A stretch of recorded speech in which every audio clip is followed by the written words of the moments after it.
다음에는 또 어떤 모습일까 궁금하신 분들이 많이 계실 것 같아요. 네, 안녕하세요. 안녕하세요. 네, 저는 한국전략TV 박준식 기자입니다.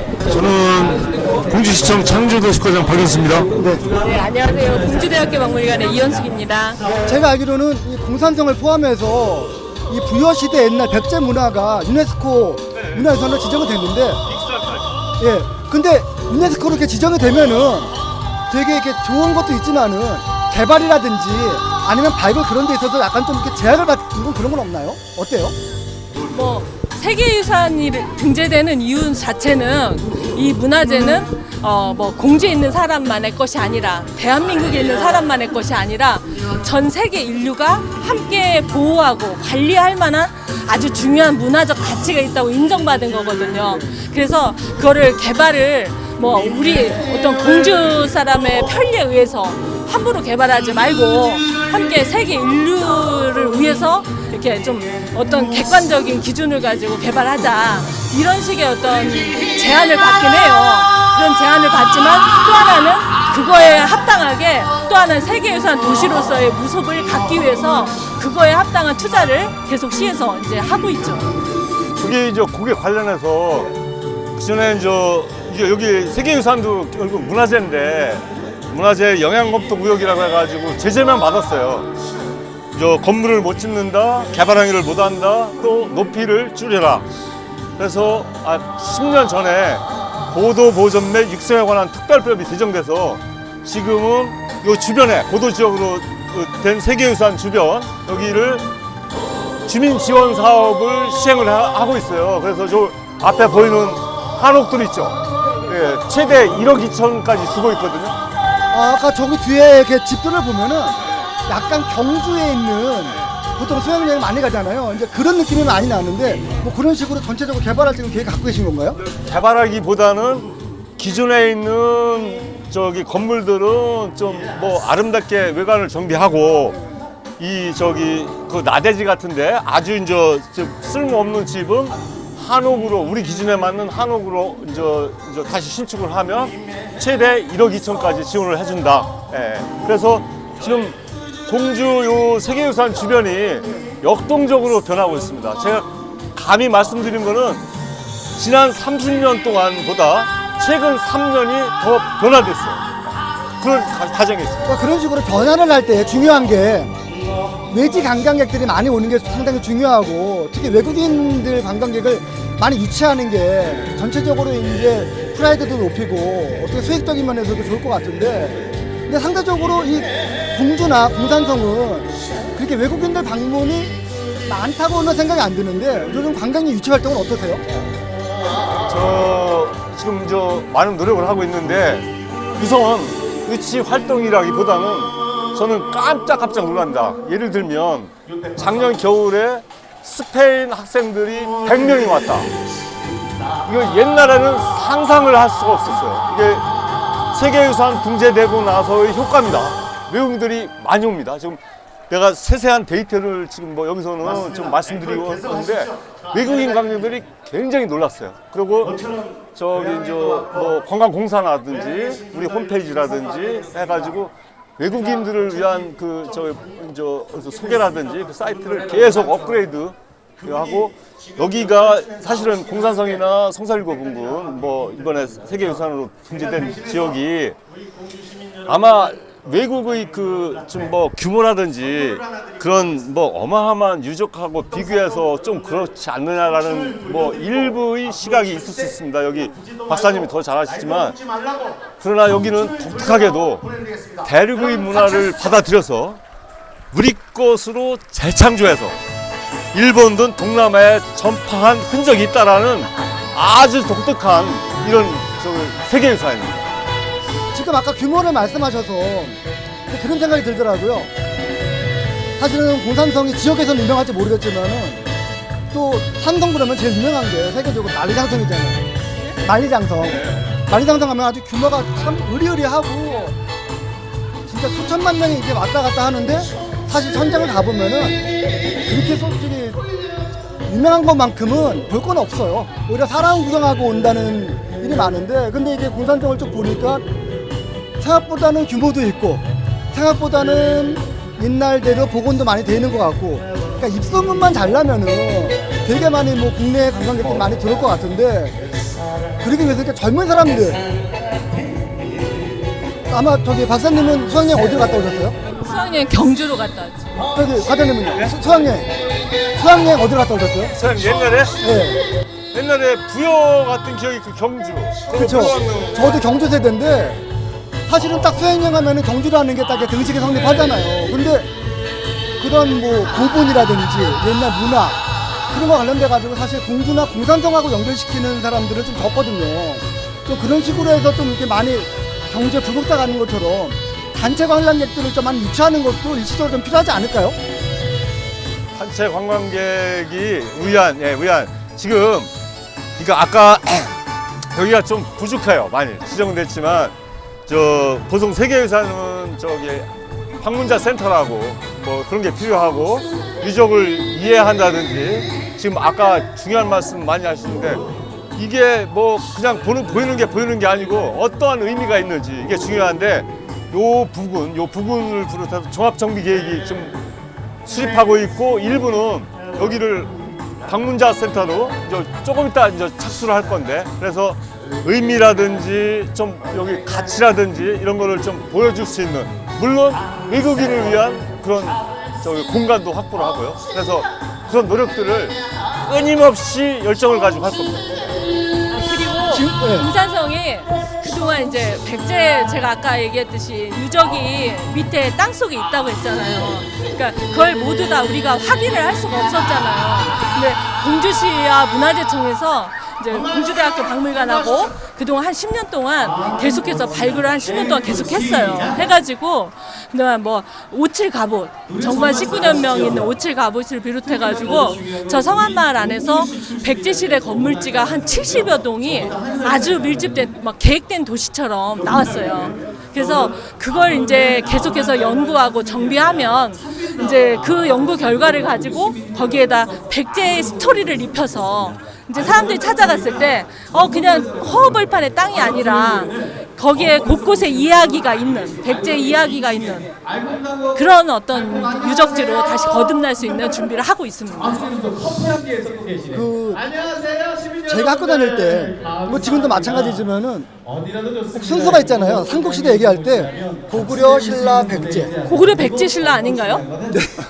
고구려 백제 신라인데? 예. 그래서 그걸 따져보면은 고구려는 되게 웅장하고 남자답고 뭐 중국 가서 막 다 때려 부시고 신라는 화려하고 뭔가 이게 뭐 나당 연합도 해가지고 물론 되게 나쁜 짓도 많이 했지만은 그런 문화적인 거. 근데 거기에 비하면 백제는 약간 좀 밋밋한 거 아니냐. 도대체 백제는 특색이 없다. 그런 약간 인식, 선입견이 있는데 거기에 대해서는 어떻게 생각하십니까? 백제의 미를 저희는 되게 단아하다 뭐 이런 얘기를 하는데 혹시 기회가 되시면은 여기 뭐 혹시 방송을 보시는 분들도 기회가 되신다면 박물관에 가서 백제 와당을 한번 찾아보세요. 백제 와당을 한번 박물관에서 한번 찾아보세요. 그리고 그 와당하고 고구려 와당하고 이제 여기서 와당은 뭐냐면은 기와집 있죠. 기와집의 끄트머리에 이렇게 장식되어 있는 연화문 장식이거든요. 그 와당을 보면 고구려, 백제, 신라 세 가지를 놓고 한번 이렇게 가만히 보면서 어떤 게 제일 예쁜가 골라보세요. 그럼 아마 이 방송을 보시는 분의 100명 중에 99명은 백제 걸 찍을 거예요. 그만큼 백제의 그 와당, 백제의 어떤 미의식은 아주 우아하고 아주 간결하면서도 뭔가 세련된 아름다움이 있다는 거죠. 예를 든다면 제가 고고학을 하잖아요. 고고학을 하는데 무덤을 많이 팠어요. 백제시대 무덤을 많이 팠는데 저희는 무덤을 팠을 때 무덤을 하나 파면 백제시대 무덤에서는 유물이 10점 나오면 엄청 많이 나오는 거예요. 근데 신라나 가야는 무덤을 파면 뭐 거의 제가 한 10점 나와서 기분 좋아가지고 신라 가야 친구한테 전화를 해서 야 우리 10점 나왔어 오늘 회식이야 이렇게 얘기를 하면 그 친구들 뭐래 야 우린 한 트럭 나왔어. 자 여기서 제가 한번 문제 내볼게요. 그러면은 왜 신라가는 한 트럭이 나오고 백제는 10점이 나오는 게 많이 나오는 걸까요? 왜? 백제가 가난해서? 그거보다는 백제 사람들이 좀 게으른가요? 게을러서요? 네. 아니요. 백제 사람은 정신적으로 훨씬 더 성숙돼 있는 거예요. 뭐냐면 일찍부터 백제는 관제 규정을 해요. 예를 들어 왕은 금화간식을 찰 테니까 왕 밑에 달솔 이 아마 사람들은 은하간식을 차라. 이제 직급에 따른 관제 규정이 정확히 이루어지는 거죠.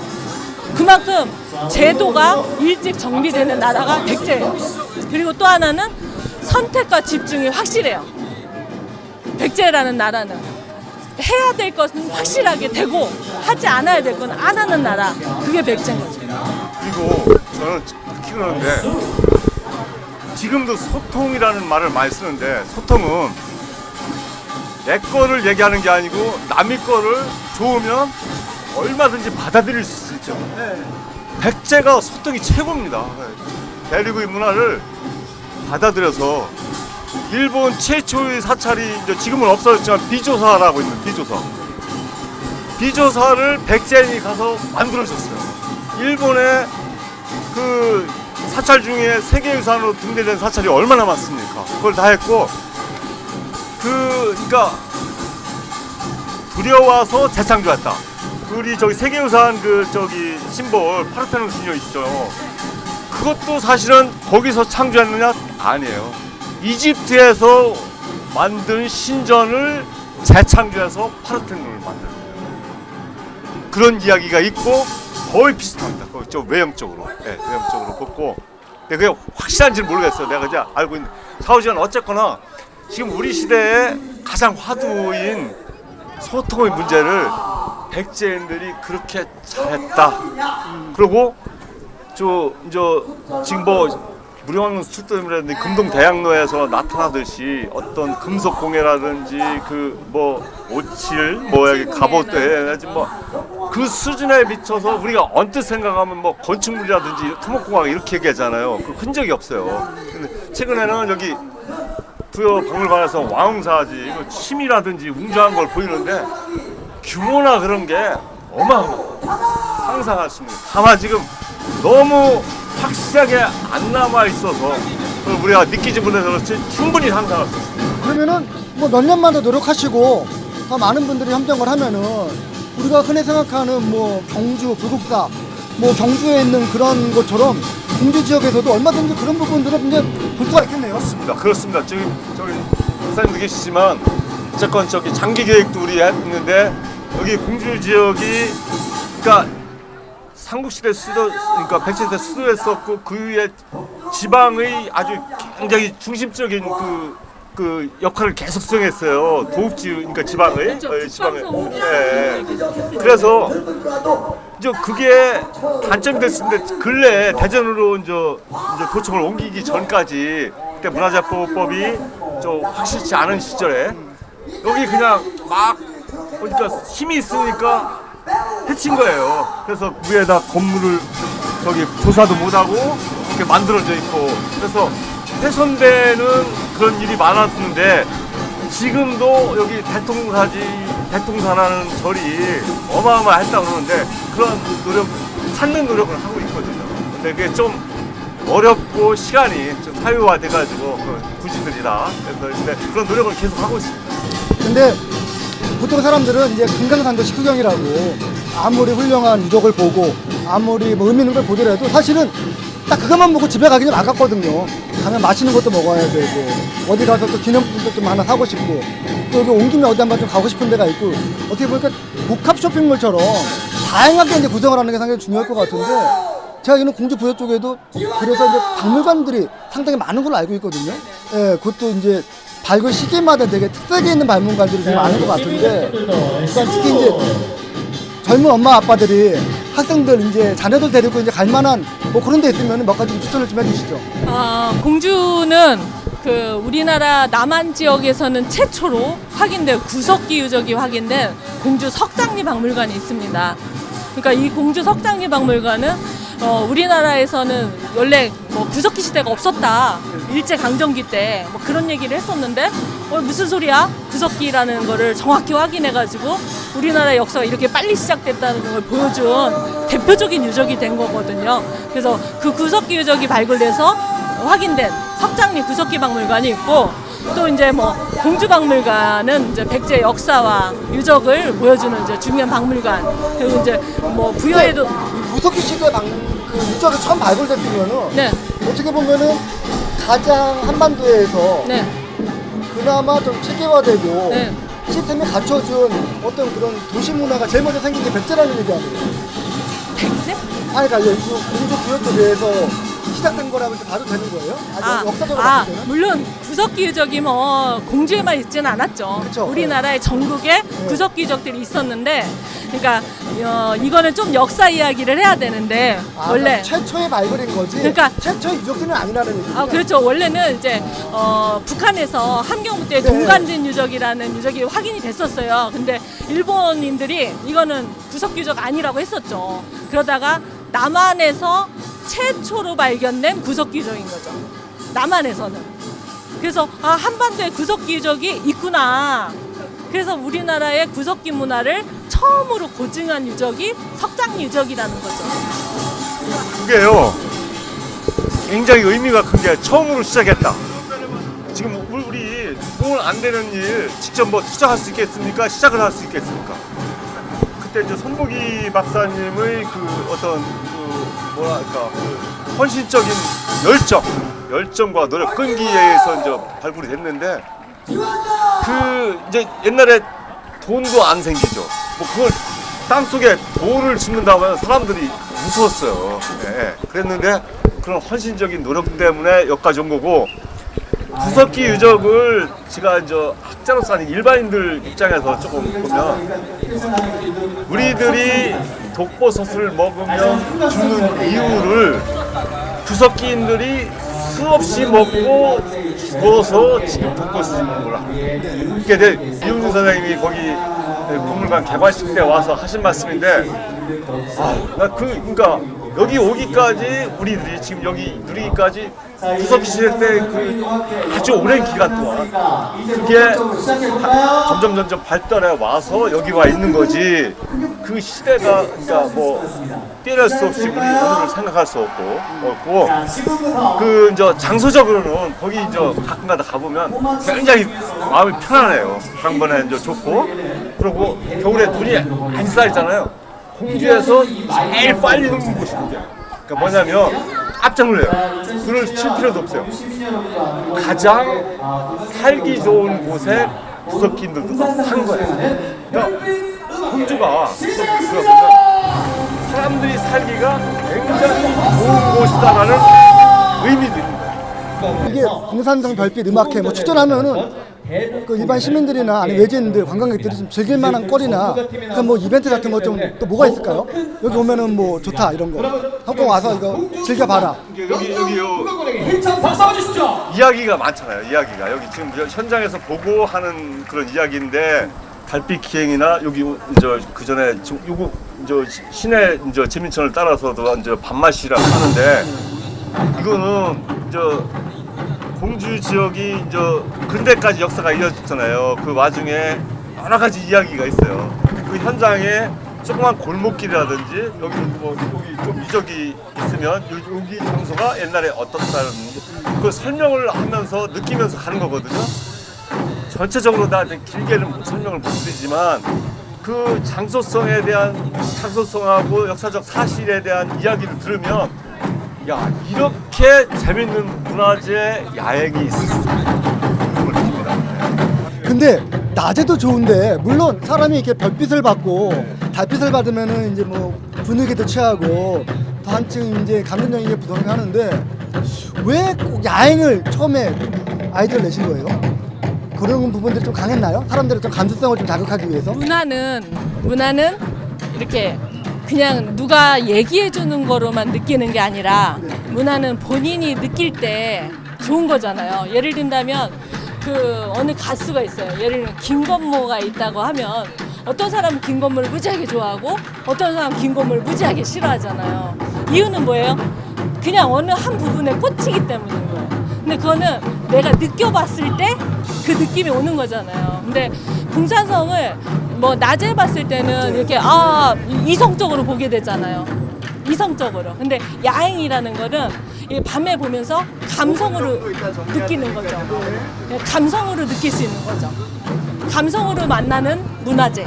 그러니까 야행 자체. 이게 가끔 보니까 뭐 예를 든다면 내가 너의 이름을 불렀을 때 너는 나에게로 와서 꽃이 되었다. 뭐 이렇게 얘기하는 것처럼 이제 문화재 야행의 그 의도 자체도 뭔가 그냥 봤던 그냥 물건이 아니라 그냥 공간이 아니라 감성으로 보아서 다시 한번 나한테 의미 있는 공간을 만들기 위한 그런 노력인 거죠.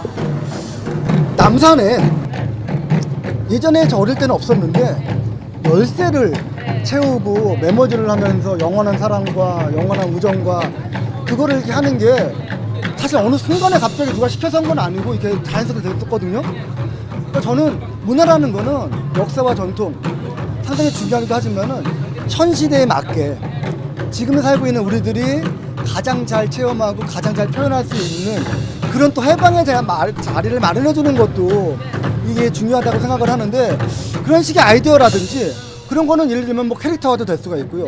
상품도 될 수가 있고 여러 가지가 있을 것 같은데 특히 그런 거는 젊은이들이 상당히 좀 잘하잖아요. 사실 지금 저희가 이렇게 방송을 하는 것도 일반 뭐 TV에서 나오는 방송이 아니거든요. 페이스북이라는 예전에는 상당히 생소한 매체였는데 지금은 상당히 많이 보고 많이 이제 하는 건데 그런 식의 어떤 젊은이들 대상으로 한 그런 컬처를 좀 많이 해주는 것도 특히 과장님의 역할이 좀 상당히 중요할 것 같아요. 예, 저는 특히 기존의 생각을 잊어먹죠.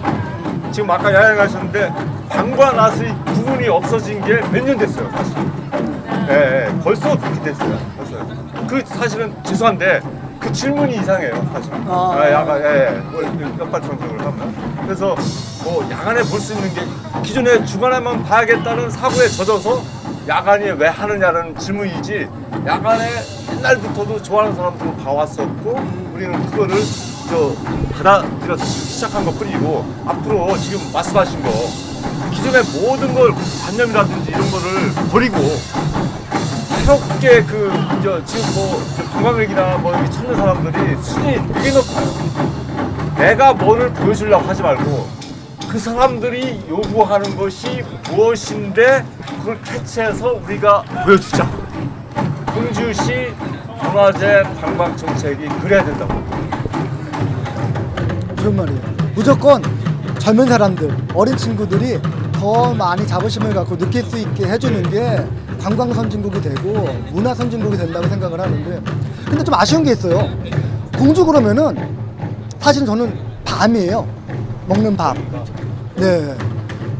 그거를 좀 벗어날 수 있는 새로운 뭔가 좀 이렇게 핫한 이슈가 뭐가 있을까요? 근데 밤 정말 중요한 거예요. 공주 밤이 지금 유명한 거 같죠? 근데 제가 이제 공부하는 사람이니까 중국의 기록에 보면은 그 한해는 삼국지 의지동의전이라는 아주 옛날 중국의 기록에 보면은 한해는 밤이 나는데 그 밤의 크기가 배만 하대요. 근데 그 밤이 그렇게 유명하다고 기록이 돼 있거든요. 그래서 그 밤에 유명한 곳이 도대체 어딜까 이런 고민을 되게 많이 했죠. 근데 저희 이제 그러니까 공산성에서 발굴을 하다 보니까 백제 시대 문화층에서 밤이 나왔어요. 근데 선생님 우리나라의 전통 밤은 얼마나 하다고 생각하세요? 저는 아까 깜짝 놀란 게 밤이 아까 얼마나 하다 그랬죠? 중국 자료에 밤이 얼마나 하다 그랬죠? 우리나라 밤의 크기를 원래는 쥐밤이라고 하잖아요. 네. 우리나라 밤을 쥐밤이라고 사람들이 알고 있는데 아니에요. 발굴을 해서 밤을 발굴해봤더니 밤의 크기가 지금 크기랑 똑같아요. 그러니까 삼국지 의지동의전에 기록되어 있었던 한해 밤이 백제가 있었던 만해 밤과 같다라는 거예요. 그러니까 지금 공주의 밤이 유명한데 이 밤밖에 없냐 이럴 게 아니라 공주의 밤은 이미 아주 오랜 역사, 백제 이전의 역사부터 유명했던 밤이다. 엄청난 특화되어야 될 밤이에요. 네. 그거를 자세한 그냥 밤이다라고 한 거예요. 여기 뭐 많은 지금 고민을 하고 있고 거기에다 지금 여러 가지 노력을 하고 있는데 진짜 지금 원하는 거는 근데 밤이 있는데 밤 관련 식품이 있어가지고 대한민국 아니면 세계 사람들이 다 찾을 수 있는 뭐가 돼야 된다는 거는 지금 노력하고 있고 우리가 꼭 만들어야 될 과제고요. 네. 그리고 밤 말고 여기 많아요. 농장, 오이, 뭐 이런 농산물서부터 유구, 뭐 직조 이것도 한때 뭐 이태리까지 수출했던 건데 그걸 어떻게 뭐 저기 할 필요가 여러 가지. 그리고 여기 공주같이 이렇게 자연환경이 좋은 것도 있어요. 사찰도 명사철 있고 뭐 이런데 그러니까 모든 것을 거의 갖춰졌다. 이런 데가 없습니다. 이단물결 금강과 역사 백제라는 문화자산이 있는 곳. 그러니까 문화자산은 뭐 사실 그냥 뭐 산업자원은 노력하면 만들 수 있어요. 문화자원은 오랜 역사가 퇴적되지 않으면 만들 수 없는 거죠. 누구도 흉내낼 수 없는. 그러니까 뭐 공장은 대통령이 노력하고 누가 노력하면은 올 수 있는 거예요. 하지만 백제의 왕도라는 거는 대통령이 노력해도 생길 수 없는 문화자원인 거죠. 오직 공주의 조상들이 만들어놓은 역사자원인 거죠. 금강이라는 훌륭한 자원과 공산성이라는 백제의 왕성이라는 그리고 무령왕릉이라는 이런 백제의 무덤, 왕릉 이런 세계유산을 등재된 이 백제 역사유적지구 자원은 누구도 흉내낼 수 없고 어떠한 재화 가치로도 재생산할 수 없는 문화자원이라는 거죠. 그 자원을 공주가 갖고 있습니다. 그러니까 와서 그걸 보시면 되죠. 예술인 유명한 예술인들이 많아요. 예술인들, 예. 미술가. 내가 뭐 특정인이라고 해서 안 되는데 작품 하나에 억대 이상 받는 저기 미술가도 있고요, 음악가도 있고 뭐 많습니다. 그래서 뭐 일부 의원님도 뭐 그런 걸 주장하는데 역사의 바탕 위에 예술을 입히는 거. 그리고 거기에 저기 뭐 아까 얘기한 거 뭐 어떤 먹거리는 먹는 거는 기본 아니에요? 뭐 여행의 반은 먹는 거라고 그러는데 뭐 그런 거 뭐 당연하고요. 그래서 역사의 예술을 시키는 거, 이것이 재생이다, 도시 재생이다. 뭐 이렇게 말씀하시는데 적극 동의하고요. 지금 요새 여러 가지 사업을 지금 시너지가 극대화할 수 있도록 이렇게 좀 노력을 많이 하고 있고 오늘 야영도 그 중에 하나입니다. 지금까지 했던 말보다 역사의 예술을 입힌다는 그 말이 공주의 어떤 특색이랄까 아니면 공주가 앞으로 가야 될 방향에 대해서 정말 간단 명료하게 잘 정리해 주신 것 같은데, 일단은 저희가 지금 한 30분 정도 떠들었나요? 네, 30분 동안 얘기는 안 했는데 백문이 불여일견이라고. 저도 사실은 공주는 가끔 와도 공산성을 본 건 처음인데 아마 보시면은 제가 느낀 문화적 충격을 아마 똑같이 느낄 수 있을 것 같은데 한번 꼭 와보시기 바라고요. 네, 앞으로도 계속 좋은 발굴도 많이 하셔가지고 좋은 연구 많이 해서 일반인들이 공주 더 많이 알고 또 백제 문화에 대해서 더 제대로 알 수 있도록 많이 또 노력해 주시기 바랍니다. 또 과찬되면 또 그렇게 하기 위해서 또 행정적인 지원이 반드시 필요하잖아요. 기존 거를 기존 머릿속에 드는 걸 다 버리고 관광객들이 무엇을 요구하는가, 시대의 트렌드를 읽고 그렇게 하도록 노력하겠습니다. 공주로 많이 와보시면 공주의 역사자원이 얼마나 훌륭한지 느끼실 수 있을 겁니다. 감사합니다. 감사합니다. 여기까지 할게요. 감사합니다. 이게 문화재 예산 따느라고 고생 참 많이 했는데 박수 한번 이렇게 하는 게 제가 속이 편할 것 같아요. 국회에서 문화관광 역사 관련해서 포럼을 같이 하고 있습니다. 그래서 우리 손혜원 의원님께서 이렇게 오셔서 또 격려를 해주시네요. 아까 저한테 그 공주하고 아무 관련 없다 그러시는데 제가 충청도 며느리입니다. 충청남도 며느리입니다. 제 시댁이 홍성입니다. 네. 그래서 제가 공주에 관심을 갖는 이유는 뭐 충청도기 때문에 충남이기 때문에 그런 게 아니고요. 공주가 더 이상 경주를 부러워하면 안 될 것 같습니다. 그렇죠? 공주가 이렇게 있으면 안 돼요. 너무 아깝죠. 그런데 우리가 백제 유적을 너무 오래전에 다 잃었어요. 유적도 사람도 역사도 다 잃어서 제가 정진석 의원님 붙잡고서는 이제부터 하나씩 다 살려서 이것이 우리한테 관광의 가장 중요한 핵심이 될 거라고 제가 계속 말씀을 드렸어요. 그거는 뭐냐면 관광객이 오게 만들어야 돼요. 그리고 관광객이 와서 자고 가게 만들어야 되고 세 끼는 여기서 밥을 먹게 해줘야 돼요.